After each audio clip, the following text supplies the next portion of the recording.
নিজে মাল বানাইতাম না, অন্য 2 নম্বর লোককে মাল বানাইতে দিতাম না। আমি কোন 2 নম্বর লোকরে আশ্রয় প্রশ্রয় দিব না। আমি ব্যারিস্টার সুমন প্রয়োজনে আমি ডিগ্রি চাইলে দিব।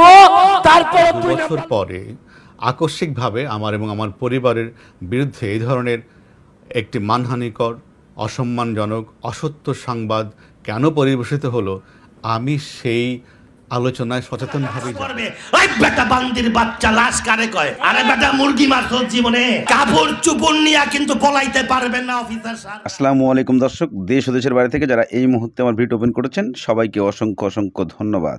দর্শক, প্রথমেই শিরোনাম। ব্যারিস্টার সুমন এবং বর্তমানে বাংলাদেশের আরেকজন ফাটাকেষ্ট নিক্সন চৌধুরী, দুইজন একত্রে যুদ্ধ ঘোষণা করছে দুর্নীতির বিরুদ্ধে। তারা বেঁচে থাকতে, তারা রাজনীতি করতে কখনোই কোনোদিন দুর্নীতির পক্ষে আসবেন না, তারা দুর্নীতির বিপক্ষে কাজ করবেন। এতে যা খুশি তাই কে যে যা পারবে করবে, কিন্তু তারা কখনো পিছুপা হবে না।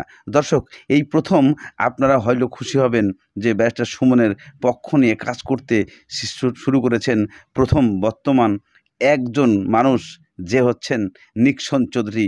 উনি কিন্তু কঠিন ক্ষমতাশালী একজন ব্যক্তি, সেও কিন্তু ব্যারিস্টার সুমনের মতোই কথা বলছেন, যে কথার মধ্যে আছে অনেক কিছু।